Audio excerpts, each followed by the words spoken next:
Jahitan sembat digunakan sebagai jahitan tetap untuk menjahit bahagian kelepet atau bahan hiasan.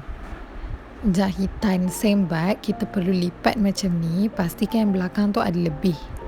Okey. Okey, untuk jahitan sembat ni, bila kita jahit guna kertas ni, dia akan ada ruang yang lebih besar lah. Tapi kalau kita guna fabrik, ruang di atas tu tak adalah sebab tak berlubang macam ni kan.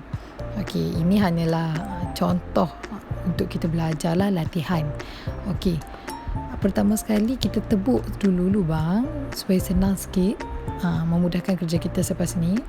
Okey, pertama pastinya kita kena buat jahitan kia untuk matikan kita punya jahitan.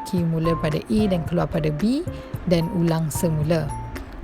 Okey, setelah selesai, cucuk jarum pada helaian kertas yang kedua di atas C. Okey, nampak tak? Okey, dan masukkan kepada lubang C. Okey, dan kita teruskan langkah ini.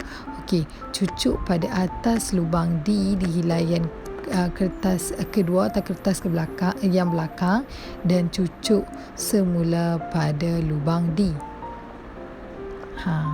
Kan dah nampak dah. Okey, sama juga cucuk di atas lubang E pada helaian kertas kedua dan keluar pada. Okey, ini pula langkah yang lebih mudah lah. Sama juga, cuma kita tunjuk lebih kepada satu persatu. Okey, kejap. Okey, sekarang cucuk di atas lubang G. Okey, kita pusing belakang. Okey, lubang kita buat tu cucuk belakang lubang tu. Sama juga H, cucuk atas lubang H. Okey, pusing belakang dan cucuk di bahagian lubang yang kita tebuk pada mula-mula. Sama juga cucuk di atas lubang I dan pusing belakang, cucuk semula pada lubang yang kita tebuk sebentar tadi.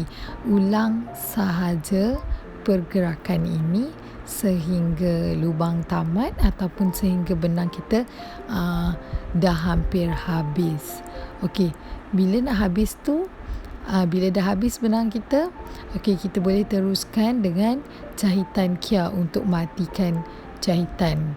Okey, kalau kita tak buat, nanti jahitan kita mungkin akan terkeluarlah atau cepat terputus.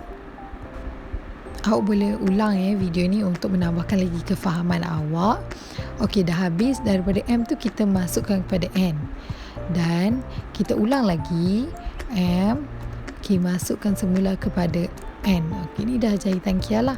Jadi dah selesai kita punya jahitan sembat. Jahitan insang pari digunakan sebagai jahitan tetap untuk mengemaskan bahagian tepi fabrik dan sebagai jahitan hiasan untuk menjahit motif.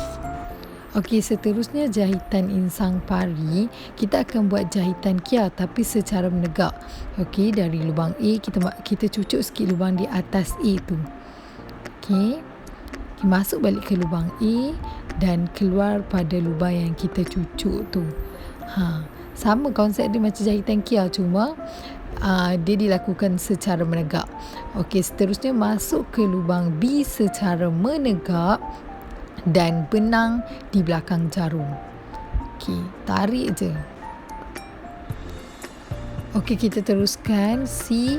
Masukkan jarum secara menegak dan benang tu kita pastikan ia berada di belakang jarum. Macam ni. Okey, baru kita tarik, barulah jadi.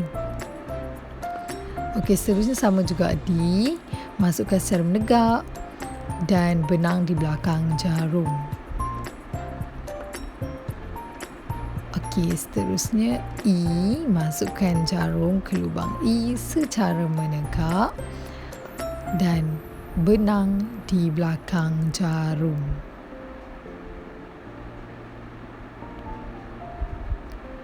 Seterusnya F, masukkan jarum di lubang F secara menegak dan benang di belakang jarum.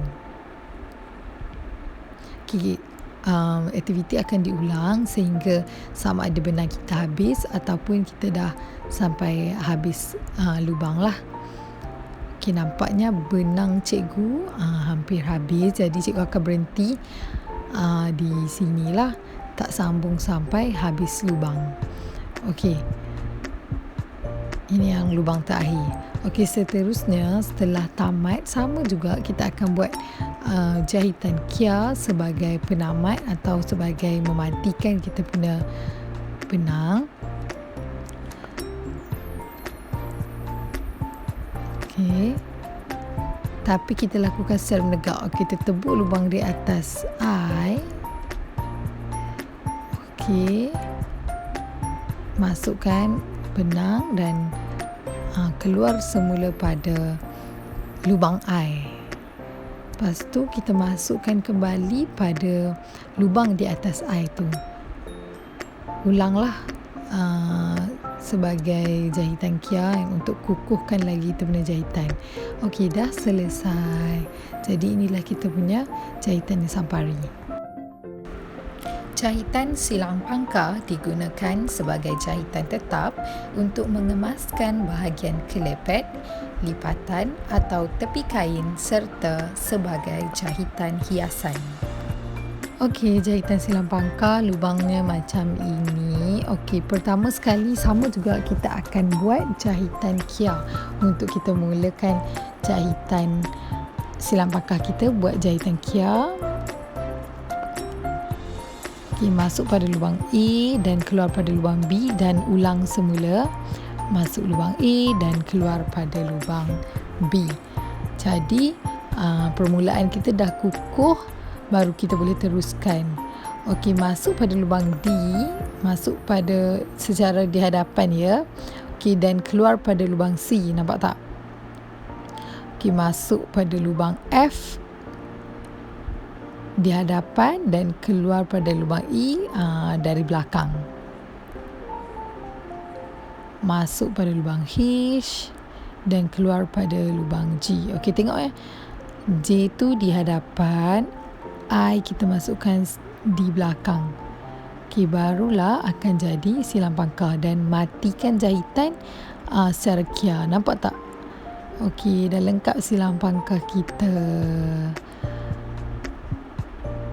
Okey, seterusnya kita boleh potong.